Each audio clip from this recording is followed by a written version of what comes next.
Hola, buen día. Vamos a presentar nuestro caso clínico para la práctica clínica 1. Los integrantes son Janet Agudelo, Angélica Mayori Urbano, Richard Fernando Rodríguez, Linda Estefani Soscún y Paola Andrea Zapata. Yo soy Lady.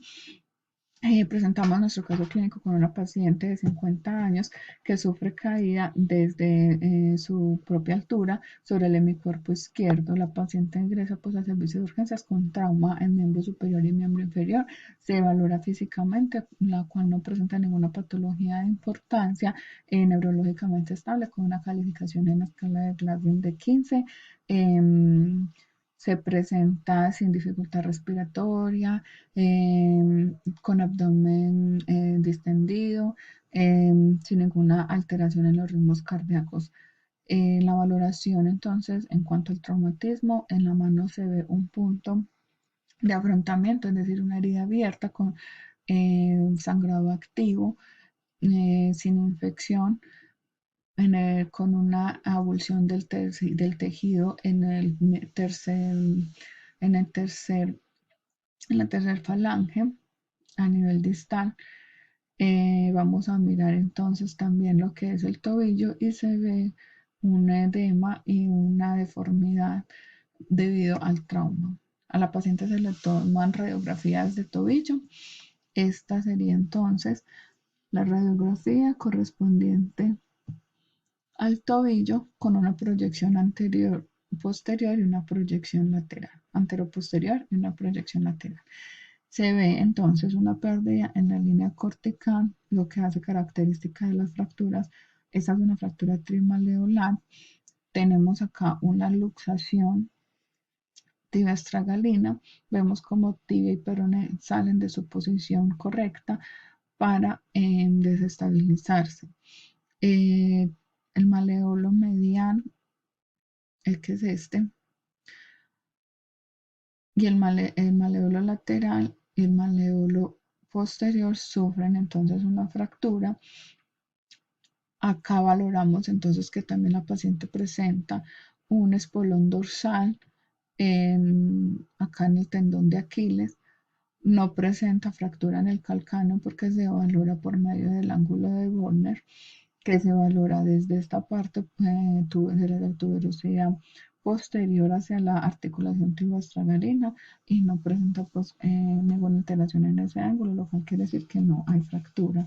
La paciente se le debe realizar una reducción cerrada inicialmente, a la cual entonces estos artefactos radiopacos son traídos a la misma férula para la inmovilización. Vemos acá cómo se pierde la cortical y sigue valorándose una fractura conminuta de los maleolos. Miremos acá, maleolo lateral, este es el peroné, esta es la tibia, ya más adelante les van a ampliar anatomía. Por ser una fractura trimaleolar, la paciente se debe intervenir quirúrgicamente. Se hace un proceso de osteosíntesis, lo cual se ponen unas placas, pues unas platinas, perdón, y unos tornillos que hacen estabilizar la articulación nuevamente. Se sigue viendo las líneas de las fracturas conminutas. Vemos por acá, pero ya vemos que la tibia está correctamente ubicada, ya la articulación tibio-estragalina se ve bien estructurada. Acá se sigue valorando la fractura, pero ya la articulación bien delimitada. Esta proyección que vemos acá es una proyección con mortaja. Es una proyección anteroposterior con rotación de la mortaja más o menos a unos 45 grados, ¿cierto? Lo cual nos permite también valorar importancia en las articulaciones, donde podemos ver que en la articulación tibio-estragalina se presenta una diástasis por daño en el tejido, ¿sí? Aquí vamos entonces ya a valorar la mano, la radiografía de mano de la paciente, donde vemos que todas sus... Espera, yo amplio acá. Exacto. Entonces acá vemos, otra vez para acá. Eso. Vemos en la proyección posterior anterior y una proyección lateral. ¿sí? Esta proyección lateral se va a valorar únicamente la zona afectada, es decir, que el rayo central se incidió sobre el tercer dedo porque fue el que presentó el traumatismo. Si valoramos toda la radiografía, las articulaciones metacarpocarpianas están correctamente, pues están bien una alteración, las metacarpofalángicas también, las interfalángicas también. Lo que presenta entonces trauma es la cabeza de la tercera falange distal, ¿sí? Miremos que estas falanges distales de, por ejemplo, el segundo dedo y pues, de los demás dedos, tienen su cabeza con un contorno redondeado. Aquí hay una pérdida ósea y de tejido blando, como lo vemos acá. Vemos aquí la cortical también como desaparece, pues se altera, lo cual hace referencia a una fractura abierta, expuesta con pérdida de hueso y de tejido blando. Paciente, en este caso, para la mano solamente el tratamiento es inmovilizar y cubrir herida hasta que el mismo organismo haga el proceso de consolidación eh, según pues todo el proceso orgánico del organismo. Ya mi compañera continuará con la exposición. Muchas gracias.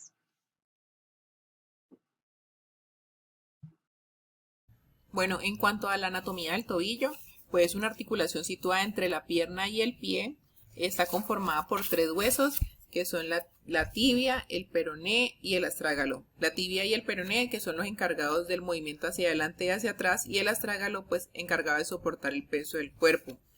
Aquí a grandes rasgos se logra observar el tendón del músculo tibial anterior, el músculo fibular largo, la fíbula, el tendón del calcáneo, el músculo, el hueso cuboides, los huesos metatarsianos, el ligamento talofibular anterior, el músculo extensor del dedo gordo, el músculo extensor largo de los dedos y pues encontramos aquí el astrágalo, el calcáneo, el maleolo externo, el maleolo interno, el escafoides, el calcáneo, la tibia y el peroné. Pues a grandes rasgos también se encuentra el músculo tibial anterior, el extensor de los dedos gordos, el extensor largo de los dedos, el tibular largo. Entre los ligamentos está el ligamento lateral externo, que sujeta lateralmente al tobillo, el tendón de Aquiles responsable de la flexión plantar del tobillo y ayuda a sostenerse y a caminar. Las arterias que suministran sangre al tobillo son las poplíteas y presentan nervios del tobillo que son el nervio tibial anterior, el nervio safeno, el nervio tibial posterior, el safeno interno. Está conformado en el tarso por 7 huesos, el metatarso con 5 y 14 falanges. En el tarso encontramos lo que es el calcáneo, el astrágalo, el escafoides, el cuboides, la cuña 1, 2 y 3. Y en el metatarso encontramos 5 huesos que enumerados del 1 al 5 y las falanges pues en el primer dedo se encuentran 2, la proximal y la distal, y en el resto sí se encuentra proximal, medial y distal. En cuanto a los huesos de la mano, pues encontramos que está conformada por 27 huesos, 8 en el carpo, 5 en el metacarpo y un total de 14 falanges. Existen los huesos sesamoideos que unen por su forma, se encuentran ubicados en las articulaciones metacarpofalángicas del dedo medio y el anular y en la articulación interfalángica del dedo pulgar. En cuanto a los músculos, se encuentra el aductor del pulgar, el pulgar flexor corto, el oponente del pulgar, el aductor del pulgar. Y encontramos en el carpo los 8 huesos que son el semilunar, piramidal, pisiforme, ganchoso, trapecio, trapezoide, el grande y el escafoides, uno de los más importantes. Muchas gracias. Bueno, a continuación yo les voy a hablar sobre los parámetros técnicos que se deben utilizar en rayos X de mano simple. Inicialmente analizaremos la anatomía básica que se debe tener en cuenta a consideración para evaluar ciertas estructuras. Aquí tenemos la falange distal, la falange medial, las proximales y tenemos los metacarpianos. Tenemos los huesos de la muñeca, que es una de las articulaciones más complejas del cuerpo. No obstante, su conocimiento es esencial, ¿no? Ya que es una de las articulaciones que presenta mayor cantidad de patologías, fundamentalmente se dan por la parte traumática. Tenemos los carpos, la cual están conformados por pues, el trapecio, el trapezoide, el grande, el, el ganchoso, el pisiforme, el piramidal, el semilunar y el escafoide. En esta imagen tenemos una PA de mano, donde pues el protocolo que debe utilizar o que tenemos que tener en cuenta es que el chasis debe de 8x10 es para manos pequeñas, ¿no? Eh, Hay una mano promedio que sería el chasis de 10x12. Las indicaciones que se deben tener en cuenta para este estudio serían por traumas, el descarte de fracturas, hinchazón y pues, si se presenta dolor. Una preparación que debe tener, debe que el paciente debe estar sentado eh, a 90 grados entre el eje longitudinal del rayo. El brazo debe estar flexionado a 90 grados, de tal manera que el húmero quede en paralelo al eje longitudinal del rayo. El cúbito y el radio debe estar perpendicularmente y la palma pues, debe estar en pronación con los dedos separados. El rayo central debe estar ubicado en articulación del metacarpo en el tercer dedo. Los criterios a evaluar es la mano y la articulación del carpo. Tenemos la proyección lateral, donde vamos a utilizar un chasis de 8x10. La preparación básicamente es la misma, sentado a 90 grados entre el cuerpo y el eje longitudinal. El brazo debe estar flexionado a 90 grados, de manera que el húmero esté en paralelo al eje longitudinal de la mesa y el antebrazo y la palma de la mano debe estar laterales. Las indicaciones que se deben tener serían por traumas, hinchazón, artritis y luxaciones. El rayo debe estar ubicado al nivel del carpo. La posición del paciente, como yo lo dije antes, pues en sedestación. Las estructuras a evaluar en este estudio serían pues los metacarpianos 2 y 5. El primer metacarpiano, el hueso grande del carpo, el escafoide, el semilunar, el radio y la apófisis del cubo. En este estudio podemos hablar unos criterios, serían la porción media de los metacarpianos en los huesos del carpo, en la porción distal del radio del cúbito y articulaciones asociadas.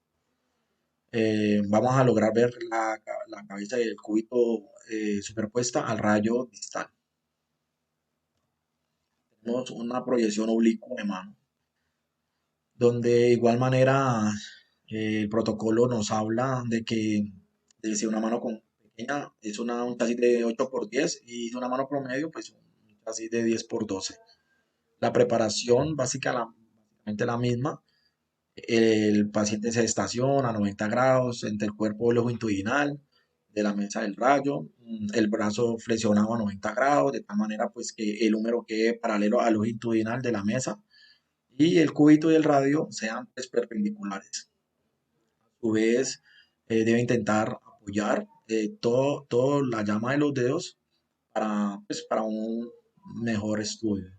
Las indicaciones para este estudio serían para observar de un punto diferente, descartar fracturas y lesiones. El rayo central debe estar en la articulación del metacarpo falangica del tercer dedo. La posición del paciente, pues como lo dije, en sedestación. Las estructuras anatómicas vistas, pues las falanges, los metacarpos y carpos, la apófisis estiloides. Criterios a evaluar para evaluar serían pues toda la mano con todos los dedos separados y la articulación del carpo y las apífisis distales del cúbito y del radio. Pues estas no se proyectan superpuestas. La proyección apelitaral oblicua, donde vamos a manejar casi el mismo protocolo, el paciente sentado al extremo de la mesa radiológica con ambas manos extendidas. El posicionamiento de la región a explorar serían pues que las manos estén en posición supina con la cara medio juntas, rotar internamente las manos a 45 grados más o menos, extender los dedos que estén en paralelo al eje del chasis y los pulgares deben estar en aducción. A mostrar serían pues ambas manos, el carpo, en los dedos en proyección oblicua en 45 grados. Las patologías comúnmente que se ven serían signos temporales artritis reumatoidea, la falanges proximales. Se puede mirar también las articulaciones metacarpofalígicas. Las articulaciones son uniones que se forman entre la superficie articular de la base de cada falange proximal con cabeza de los metacarpianos. Pues por lo tanto, en cada mano podemos observar 5 articulaciones de este tipo. Muchas gracias.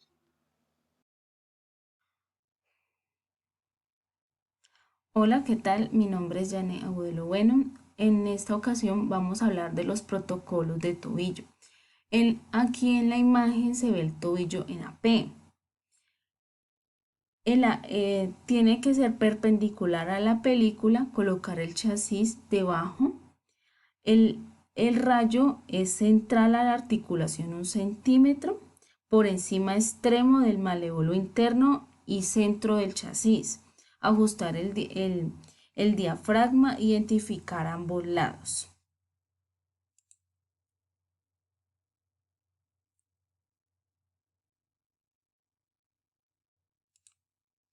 En este otro es un tobillo también AP de la mortaja, rotación medial de 15 grados a 20 grados. Este tobillo también es AP, pero en esta ocasión es oblicua. La oblicua es rotación medial de 45 grados.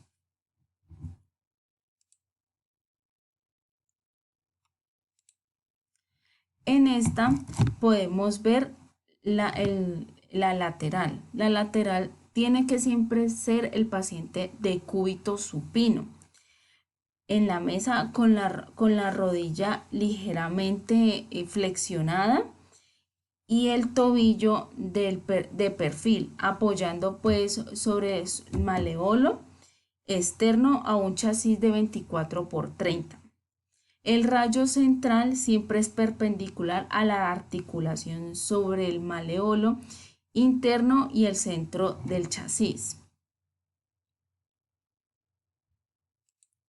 Y por último, tenemos el estrés, con el tobillo AP con estrés. Este quiere decir que